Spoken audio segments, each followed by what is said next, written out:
उन्हें नौकरी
ये आप लोग ऐसा करेंगे, मैंने दो सेट लिखे, सेट ए और सेट बी। आप इसका ए यूनियन बी फाइंड करें जरा।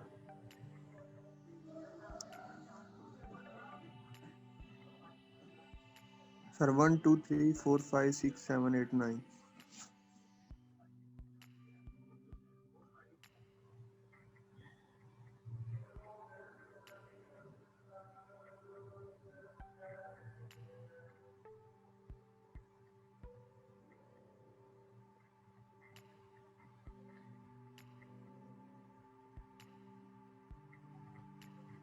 हाँ जी, ए यूनियन बी में क्या आप कह रहे हैं, कौन से एलिमेंट आपके आ रहे हैं?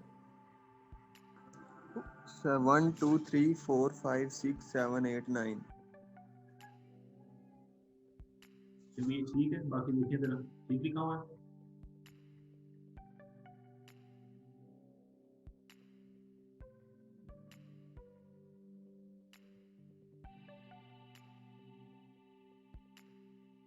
इसमें बाकी भी फाइंड किए मैंने लिखे ना, ये सर 7 आएगा। 7 आएगा बस सर। 7 आएगा। यस सर 7 आएगा। 7 आएगा 7। ए इंटरसेक्शन की में कह रही है, सिर्फ 7 आएगा। ले जी 7 आ गया, ठीक हो गया। अब ए डिफरेंस बी में और सिर्फ 7 आएगा। सर 1 1 3 5 8 9। ए डिफरेंस बी का मतलब होता है ए के वो एलिमेंट जो बी में ना 1 3 5 7 9। तो 1 ए में है ना, लेकिन बी में नहीं है, तो ये 1 आ गया, ठीक है। 1 3 5 ए में है लेकिन 8 9। तो 3 आएगा। और कौन सा आ गया, 5 आ गया, लेकिन 7 नहीं आ सकता, 7 आ गया, 7 नहीं आएगा, 8 आएगा और फिर 9। 9 अब बी डिफरेंस ए निकालें। 2 4 6 2 4 8 6 9। 2 4 6। 2 4 6 आएगा बस। देखो बी डिफरेंस ए का मतलब है कि बी के वो एलिमेंट जो ए में ना हो, तो बी में 2 है लेकिन 2 ए में, तो 2 उसमें आ गया। 4 बी में है लेकिन ए में नहीं है, तो 4 भी आ गया। 6 बी में है लेकिन ए में नहीं है, तो 6 भी आ गया। लेकिन जो 7 है वो उधर मौजूद है, 7 ही आएगा। बाकी इसमें एलिमेंट है ही कोई नहीं, हम सिर्फ फर्स्ट वाले सेट के एलिमेंट चेक करते हैं, जो दूसरे में ना है, ये बस ये 3 ही आएंगे। और देखिए जो ए डिफरेंस बी आया है और जो बी डिफरेंस ए आया है वो डिफरेंट आए। हमने ये यहाँ से कंक्लूजन निकाला कि जो ए डिफरेंस बी है ये बराबर नहीं है बी डिफरेंस ए। अच्छा अब निकालें ए कॉम्प्लीमेंट के।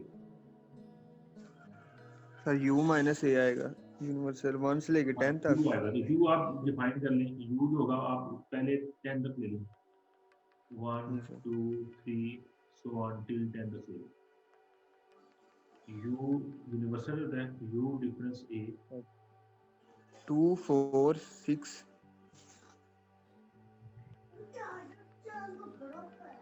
2 4 6 2 4 6 और 10 आएगा।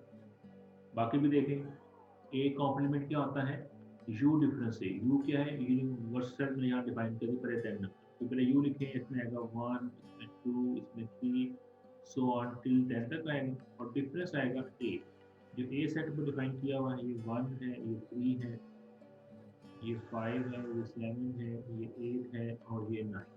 तो देखिए आपने क्या करना है, डिफरेंस ऑफ टू सेट्स में एलिमेंट कौन से होते हैं जो पहले सेट में हो लेकिन दूसरे में ना हो। पहले में देखिए 1 है लेकिन 1 यहाँ पर भी तो 1 नहीं आ सकता। 2 देखिए फर्स्ट सेट में है लेकिन 2 यहाँ पर नहीं, 2 2 आएगा, 4 फिर 4 and आएगा। 2 4 10 6 भी देखिए 6 यहाँ पे होगा, तो यहाँ तो सारे नंबर है लेकिन 6 यहाँ पर नहीं है। जो नंबर पहले 2 में 4 दूसरे में नहीं है 6 भी आ जाएगा और उसमें एक और आएगा।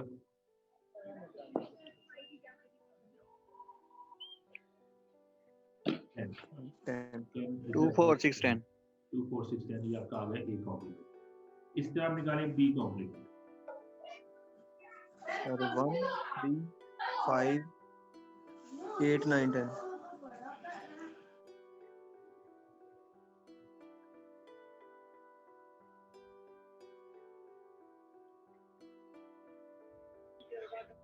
बी कॉम्प्लीमेंट सर 1 1 3 5 8 9 10 है। कौन सा कह रहे हैं 1 3 1 3 5 5 8 9 10 8 9। वेरी गुड, बिल्कुल ठीक है। ये आ गया। 8 9 10 अब देखिए अगर मैं इनकी ऐसे डायग्राम ड्रॉ करूं,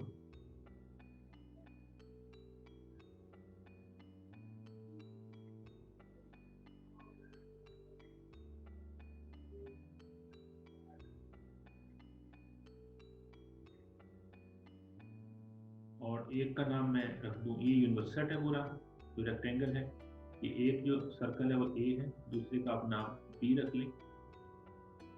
ये देखिए ये जो रीजन ये वाला रीजन है ये कॉमन रीजन है, तो ए और बी में जो कॉमन होता है वो ए इंटरसेक्शन बी होता है, वो 7 है, तो 7 यहाँ पे आ जाएगा।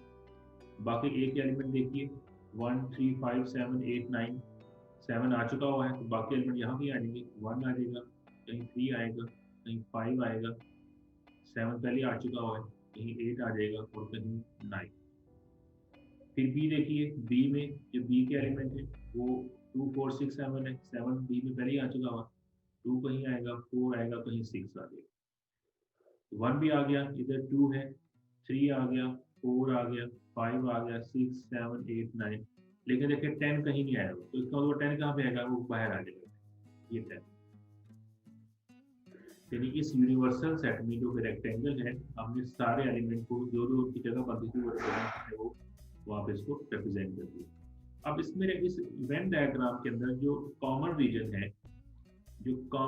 है, वो ये वाला है, ये कॉमन रीजन। और ये क्या है, ये ए इंटरसेक्शन बी है, ए इंटरसेक्शन बी है। और ये नजर आ रहा है कि इसमें सिर्फ 7 है, और ऊपर हम ये फाइंड भी कर चुके हैं। देखिए हमने यहाँ पे फाइंड भी किया है कि जो ए डिफरेंस बी है उसकी जो एलिमेंट है उसके अंदर वो एक 7 ही है।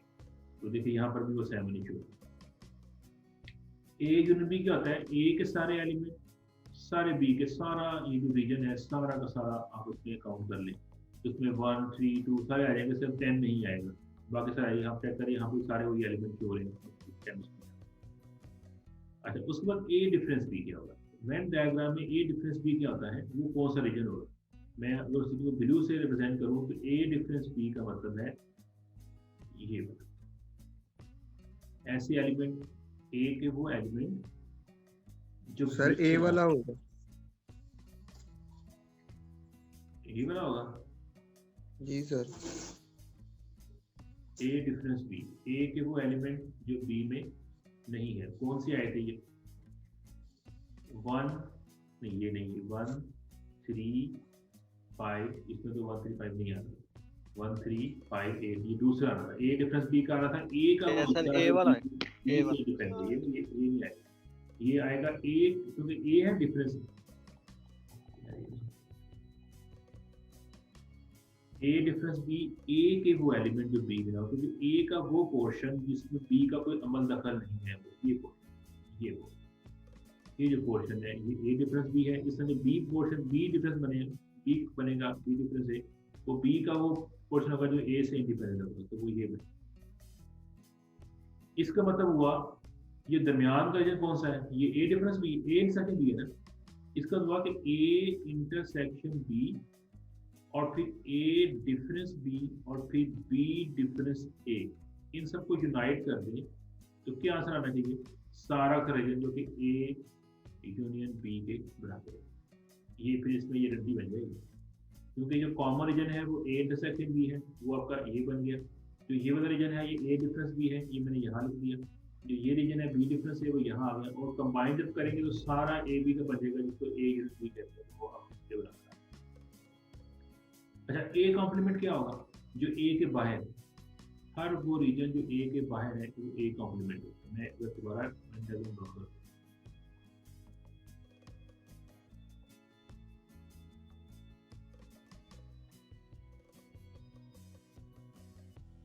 अगर ये ए है, सेट ए है, तो जो बाहर है वो ए कॉम्प्लीमेंट, ए के बाहर उस रेक्टेंगल के, तो ये ए कॉम्प्लीमेंट है।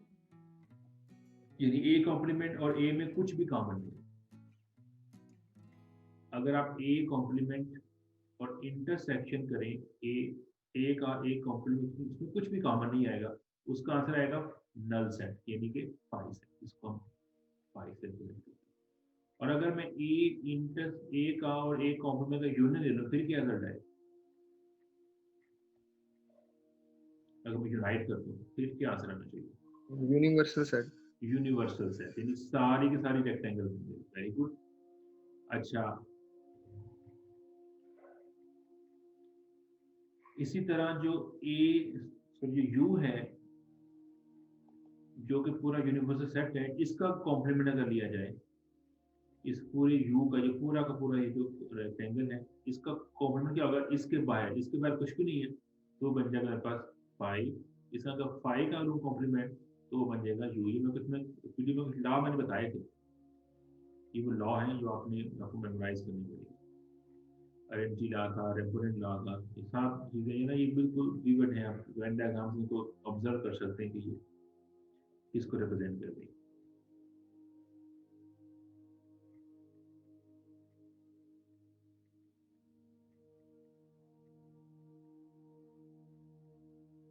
अच्छा, उसके बाद देखिए वेन डायग्राम से डिफरेंट रीजन शेड करने आने चाहिए आपको।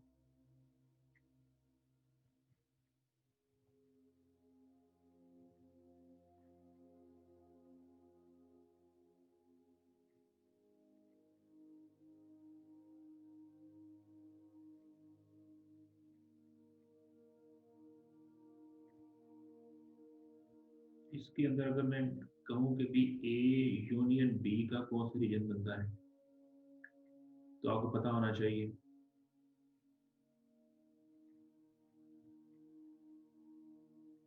ऐसे सेट जिनमें कुछ हिस्सा कॉमन हो और कुछ कॉमन ना हो, जैसे ये मैं ड्रॉ कर रहा हूँ, इन्हें कहते हैं ओवरलैपिंग सेट। जो ओवरलैपिंग सेट है, इसके अंदर मैं कहूँ कि जी ए इंटरसेक्शन बी का कौन सा हिस्सा बन रहा है, आपको पता होना चाहिए। एक मैं और ड्रॉ करता हूँ।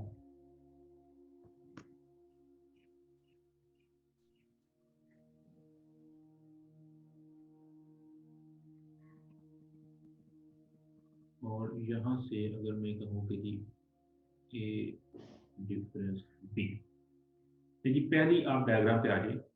ये सेट, एक जो सर्कल है वो ए को रिप्रेजेंट कर रहा है, एक सर्कल बी को रिप्रेजेंट कर रहा है। तो ए यूनियन बी किस रीजन को रिप्रेजेंट करेगा?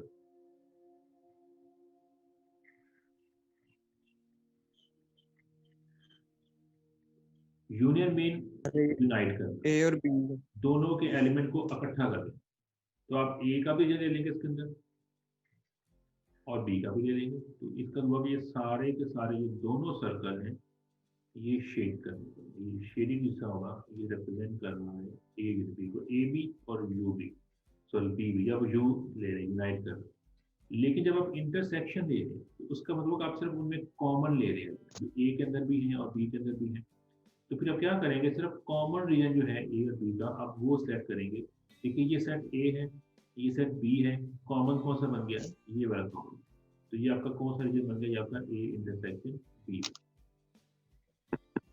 थर्ड वाले में आ जाइए, ए डिफरेंस बी है, ये सेट ए है, ये सेट बी है। तो ए डिफरेंस बी, ए का वो हिस्सा जो बी में ना हो, तो ए का सिर्फ वो हिस्सा लेना है जो देखिए बी जिसके अंदर ना हो,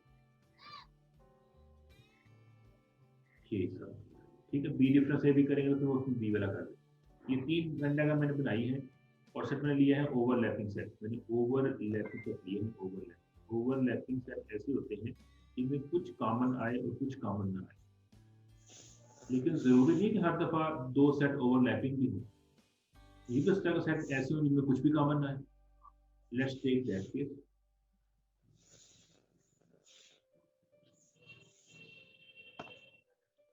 एक सेट आपका यहाँ पे है और जो दूसरा आपका है वो डिफरेंट आ गया, यहाँ पे आ सकता है। इन केसेस के अंदर भी हम देखेंगे कि किस तरह से हमने इंटरसेक्शन और यूनियन जो है वो हमने मैनेज करना है जॉब में।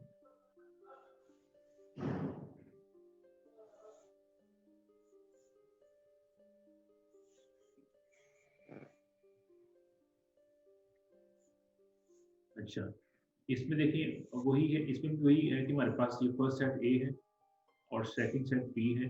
हमने वही ड्रा करना है ए यूनियन बी। इस वाले में पहली वाली डायग्राम में जब ए और बी डिसजॉइंट है, इसमें कहते हैं डिसजॉइंट सेट्स, डिसजॉइंट सेट्स। तो फिर कौन सा रीजन होगा? ए यूनियन बी जो रीजन बनेगा वो कौन सा रीजन सेट करना पड़ेगा मुझे? ए और बी का दोनों। ए वाला करना पड़ेगा शेड और फिर बी वाला कर, सिर्फ ए मीनिंग सेट क्योंकि डिफरेंट हो गया, डजंट मैटर, हमने ए और बी को कंबाइन किया, ये हो गया region. For A intersection B कौन सा करना पड़ेगा?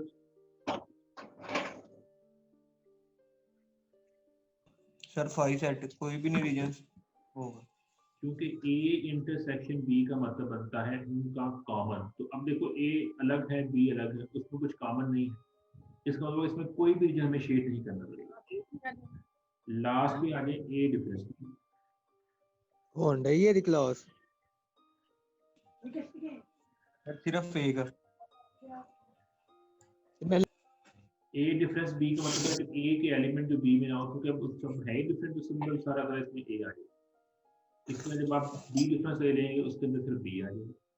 तो ये वो केस है जब हमारे पास डिसजॉइंट सेट है। ओवरलैपिंग इंटरसेक्शन जो बी है वो मेरे पास नहीं है।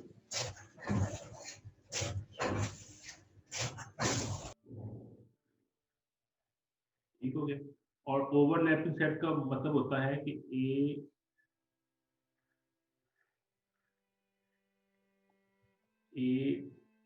इंटरसेक्शन जो बी है ये नॉट इक्वल टू 5। दो केस हो गए। तीसरा केस होता है जब ए और बी का सबसेट आ जाए, ए इज सबसेट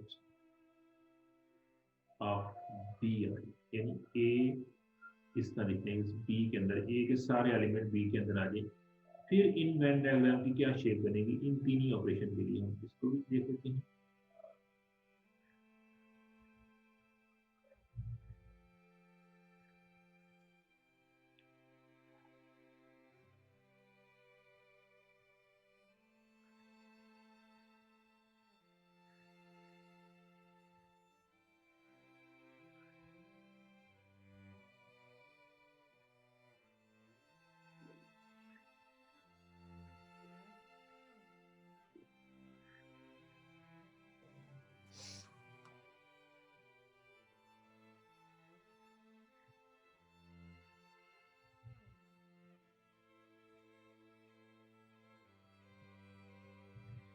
देखिए ये ऊपर वाला सेट अब चूंकि ए बी के अंदर है तो बी बड़ा सेट है और ए जो है वो उससे छोटा है, इसका मतलब हुआ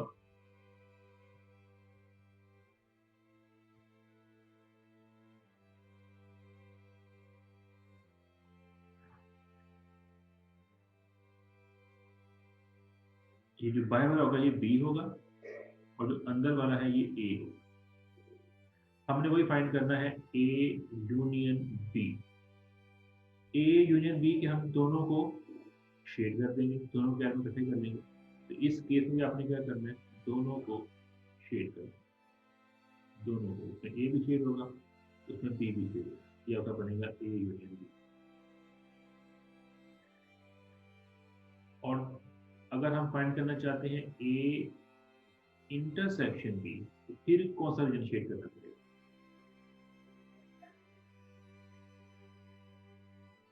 सर दरमियान वाला छोटे वाला करें।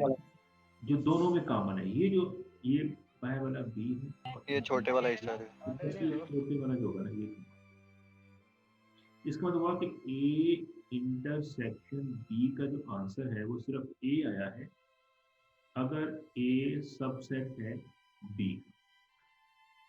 अच्छा, तीसरा आज मेरे पास जो है ए डिफरेंस बी।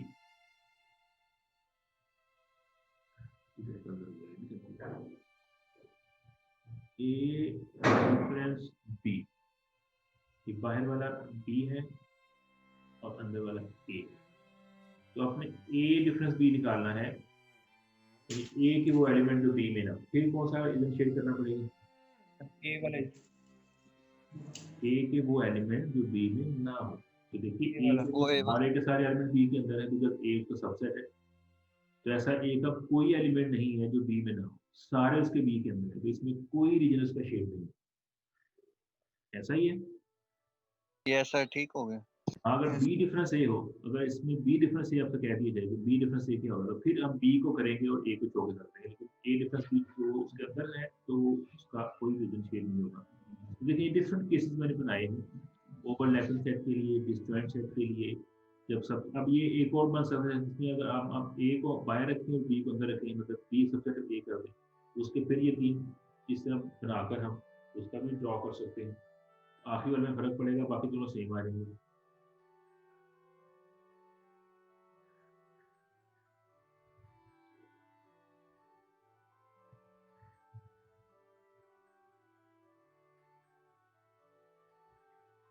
हाँ जी, और कुछ जो मैंने आप लोगों ने लिखी थी, जो मैंने रिकॉर्डिंग भी भेजी थी, उसमें आपने उसको, उसमें मैं कुछ टॉपिक्स समझाए थे, मैंने उनके एग्जांपल भी समझाए। क्या आप लोगों ने एग्जांपल देखी थी वो वाली, यस सर देखी थी। जिसमें क्लास के अंदर कुछ स्टूडेंट्स थे, कुछ मैथमेटिक्स के थे, कुछ फिजिक्स के थे और कुछ दोनों के थे, और फिर हमने फाइंड करना था कि इसमें से सिर्फ ऐसे स्टूडेंट्स जो मैथ और फिजिक्स दोनों में से कोई एक पढ़ते हों या फिर दोनों ना पढ़ते हों। वो उस एग्जाम्पल को आपने जो है वो मेरे पास स्क्रीन की हुई है, आप उसको देख लीजिएगा, वो बड़ी इंपॉर्टेंट है। उसमें बहुत से क्वेश्चन आते हैं जो आपने सिचुएशन इस तरह की आ जाती है, जो आपने वो सॉल्व आउट करनी होती है, उससे मिलती जुलती आ जाती है, थोड़ी डिफरेंट आ जाती है, थोड़ी मुश्किल आ जाती है, उसको आप अच्छी तरह अंडरस्टैंड कर लीजिए। क्योंकि मैं बता चुका हूँ, मैं उसको उस तरफ दोबारा नहीं आ रहा। अच्छा, हमारा जो कोर्स है, आउटलाइन जो कोर्स में है, मैं इसको फिर देख लूँ।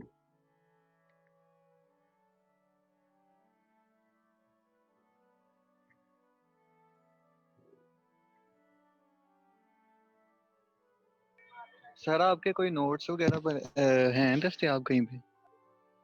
नहीं, मैंने नोट्स नहीं बनाए हुए, ना कोई दस्तियाब है। मैं बस जो कुछ होगा उसकी अब कोई चीज़ें बनाकर यूट्यूब पे अपलोड कर सकता हूँ। तो मैंने आपका पहले रखा था, वो असल में आपके लिए नहीं बनाया था, वो किसी और स्टूडेंट्स थे, उन्होंने मुझसे कहा था कि उनका सेट का कोर्स है तो उनको बना देते हैं, उनके लिए बनाया हुआ था पहले।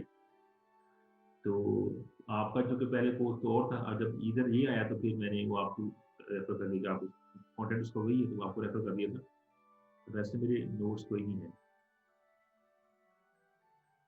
सर आप अपलोड कर दिया करें, हम भी वहां से देख लिया करेंगे इंशाल्लाह। हाँ, वो कोर्स मैं जो मेरे टाइम मुझे मिलता होगा मैं करूँगा, लेकिन जो कुछ क्लास में है ना वो भी आपने साथ देखना है, क्योंकि सब चीज़ें जो वहाँ पे नहीं आ सकती क्लास में, चीज़ें फिर भी ये चीज़ें हो जहाँ एक्सप्लेन कर दी। हाँ, मैं ये वीडियो लेक्चर रिकॉर्ड कर रहा हूँ, जो मैं ये अब आपको बता रहा हूँ कि कुछ रिकॉर्ड कर रहा हूँ, ये रिकॉर्ड की मेरे पास है। अगर आप ये चाहते हैं कि ये भी अपलोड कर दूँ तो ये मैं कर सकता हूँ, या चलिए ठीक है सर, आप सर ये का- अपलोड कर दिया करें या हमें सेंड कर दिया करें। यूट्यूब पे सर जी आपने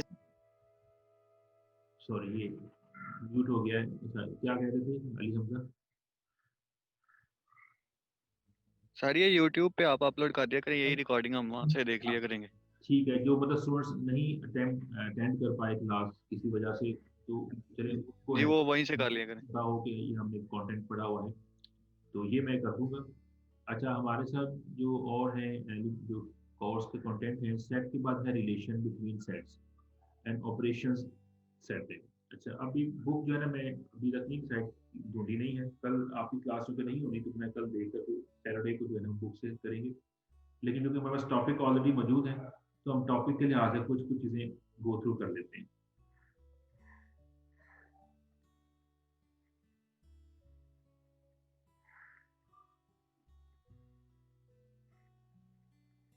जी कौन सी बुक का नाम बताया है?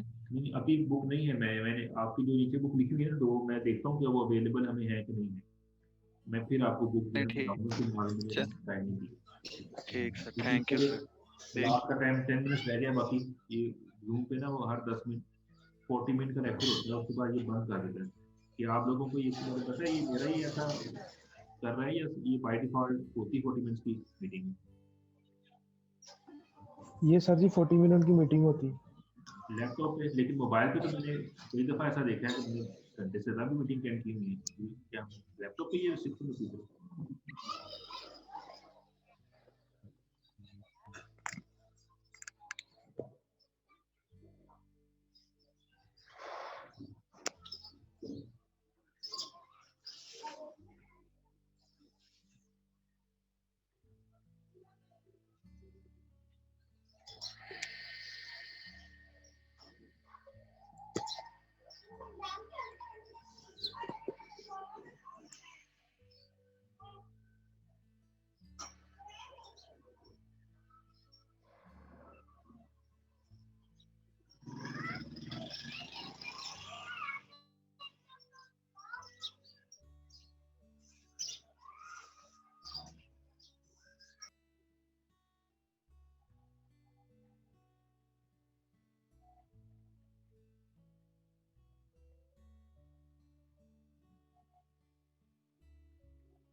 अच्छा देखिए, ये मैंने दो सेट लिए हैं, एक सेट ए लिया है, इसके अंदर दो एलिमेंट है, एक ना मैंने ए और बी रख दिया है, स्मॉलर स्मॉल ए स्मॉल बी, और एक मैंने सेट बी लिया है, इसके अंदर 1 2 कर दिया। अब मैंने क्या कंप्यूट करना है ए क्रॉस बी। ए क्रॉस बी का मतलब है कि आप पहले ए एलिमेंट लेंगे, कॉमा, और फिर एक लेंगे सेटिंग सेट के एलिमेंट जो कि 1 है, फिर ए का एलिमेंट और फिर उसका दूसरा एलिमेंट, यानी आपने एक एलिमेंट को बी के जितने भी एलिमेंट है उसे बार बार आपने इस तरह पेयर की फॉर्म लेते जाना, A1 A2 कोमा, जब ये खत्म हो जाए सारे एलिमेंट बी के, तो फिर आप बी से स्टार्ट कर दे, फिर बी कोमा 1 बनेगा और फिर बी कोमा 2 बनेगा। देखिए ये मेरे पास जो आ गया ये ए क्रॉस बी के साथ। इसी तरह अगर मैं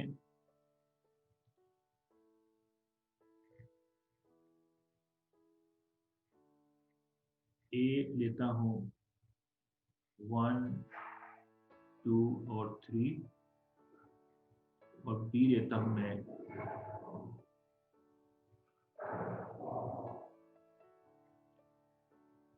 2 3 और 4, और इनकी जो क्रॉस प्रोडक्ट होगी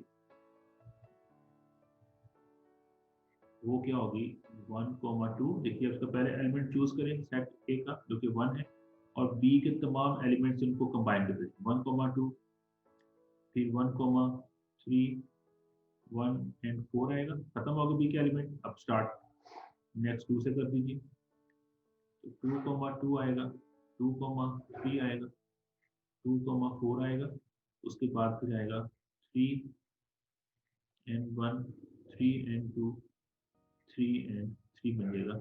ये एक सेट बन जाएगा से एक क्रॉस बी, यानी एलिमेंट को हमने इस तरह अरेंज कर देने हैं। इसे कहते हैं कार्टेशियन प्रोडक्ट, इसका जो नाम है कार्टेशियन प्रोडक्ट कहते हैं।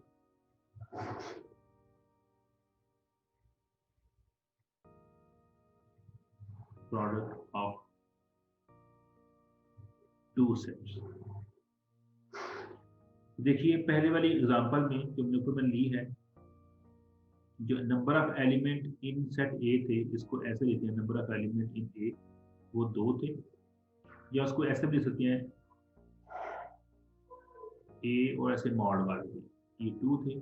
इस तरह जो नंबर ऑफ एलिमेंट बी में थे वो भी 2 थे, और जो A क्रॉस B आया था उसमें जो एलिमेंट थे आप काउंट कर लें, एक ये है 2, 3 और 4, उसमें वो 4 आ गया। इसी तरह सेकंड एग्जांपल में जो A के एलिमेंट थे, जो ऑर्डर A का था वो 3 था, B का ऑर्डर भी 3 था, और जो A क्रॉस B का ऑर्डर है वो कितना आ गया, एलिमेंट आप काउंट कर लें 1 2 3 4 5 6 7 8 9, तो वो 9 है। इनमें सिमिट्री देखें, A के पहले वाले में 2, B के 2, तो A क्रॉस B के 2 टाइम 2 4 हो गए हैं, और सेकंड केस में A के 3 एलिमेंट है, B के 3 है, और A क्रॉस B के 3 टाइम्स 9 बन गए हैं। इसी तरह अगर मेरे पास सेट A के जो अंदर एलिमेंट हैं वो 4 आ जाए और सेट B के जो एलिमेंट हैं वो 6 आ जाए, तो A क्रॉस B में कितने एलिमेंट हैं? 24। उनको अगर सबने मल्टीप्लाई कर देना है, 4 टाइम्स 6 करेंगे तो वो 24 आ जाएगा। इस तरह अगर मैं कह दूं कि A के जो एलिमेंट्स हैं वो n है, B के एलिमेंट m है, तो A क्रॉस B के जो एलिमेंट आ रहे हैं वो कितने हो जाएंगे? NM आ जाएंगे। n टाइम्स m हो जाएंगे, या mn हो जाएंगे। तो ये हमें नंबर ऑफ एलिमेंट्स हम गेस कर सकते हैं कार्टेशियन प्रोडक्ट। अच्छा, ये हमने पेयर फॉर्म लिखी है, ये पेयर फॉर्म ऑर्डर्ड होती है। लाइक इसके अंदर ये जो मैंने सपोज करें फर्स्ट पेयर लिखा है 1, 2 का, ये बराबर नहीं होता 2, 1 के, यानी इसके जो ऑर्डर है वो मैच करता है। पहला एलिमेंट जो है वो पहले एलिमेंट से मैच होना चाहिए, तो उसका दूसरा मैच तब जाकर वो उसके बराबर आएगा। लिहाजा हम इसको 2, 1 के लिहाज से नहीं लिख सकते, जिसका मतलब ये हुआ कि अगर मैं B क्रॉस A निकालूं तो फर्क क्या आएगा, सारे एलिमेंट जो है वो उसके ऑर्डर चेंज हो जाएगा, B सेट पहले आ जाएगा, A बाद में आ जाएगा, तो जो 1, 2 है वो 2, 1 बन जाएगा, नेक्स्ट वाला जो 1, 3 है वो 3, बन जाएगा। तो इन जनरल बराबर नहीं आएगा A क्रॉस B, ये दोनों सेट डिफरेंट हो गए, लेकिन इनके अंदर जो एलिमेंट्स हैं वो सेम हो। यानी अगर A के एलिमेंट जहाँ पर लिखा है 4 है और B के 6 हैं, तो A क्रॉस B के भी 24 आएंगे, और B क्रॉस A अगर मैं करता हूँ तो उसके भी 24 ही आएंगे। यानी नंबर ऑफ एलिमेंट तो सेम रहते हैं, लेकिन नंबर इटसेल्फ जो है वो डिफरेंट आएंगे। जी उबैदुल्ला, आपने कुछ पूछना है? सर ये ऊपर आपने A क्रॉस B जो किया है सर, उसमें जब 3 के साथ आपने मल्टीप्लाई किया है ये B को, तो वो 1, 2 और 3 के साथ आपने वो क्यों किया? पहली वाली 2, 3 और 4 के साथ नहीं था करना? दूसरी एग्जांपल में सर दूसरी एग्जांपल में अच्छा, पहले देखो 1, 2, 3 था, इसका 2, 3, 4 है। हाँ, मैंने मिस्टेक कर दी, तो मिस्टेक हो गई। ये जो लास्ट वाला था 3, 2 आना था, ये तेजी में लिखा मैंने, तो ये मिस्टेक हो गई। वेरी गुड कि आपने नोट कर लिया। ये 3, 3 आना था, और ये 3, 4। जो तरतीब A 1 एलिमेंट से हुई है, जो सेकंड से हुई है, वही तरतीब थर्ड से होनी चाहिए, वो उसमें जी सर सही है। आप कह रहे हैं 3, 2, 3, 3 और 3, 4 आना चाहिए।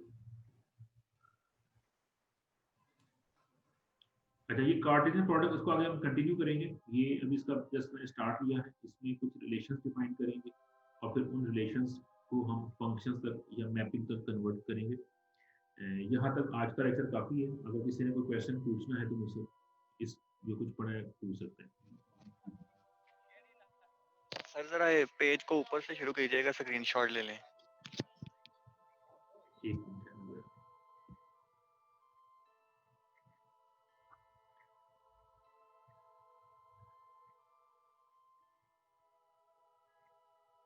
ये स्टार्ट है।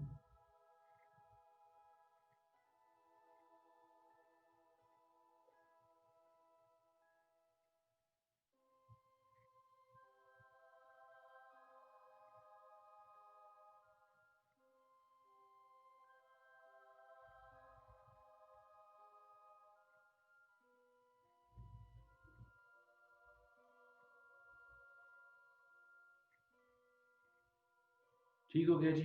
कोई एनी क्वेश्चन? मीटिंग खत्म होने में नो लेस सर। मिनट रह गया है, 8 बजे बंद हो जानी है। कुछ ना कुछ क्वेश्चन पूछना है, बात करनी है, पूछनी। कल आपकी क्लास नहीं है, फिर स्टार्ट करेंगे। नो सर जी बस ये अपलोड कर देंगे, उधर से भी बंदा मैं ये ले लेंगे अगर कोई ना हो तो। आप ये जो है CRS को मैं भेज दूंगा, आप उसको वहाँ पे देख लीजिएगा, शाम तक मिलेगा। सर जी आपके चैनल को सब्सक्राइब किया हुआ है, आ जाएगा खुद ब खुद नोटिफिकेशन, आप अपलोड कर दें। ठीक हो गया, thanks for subscription. Anything else? Okay sir, thank you. ये अटेंडेंस लगा लीजिएगा, 21 स्टूडेंट्स आ जाए हैं। Thank you sir.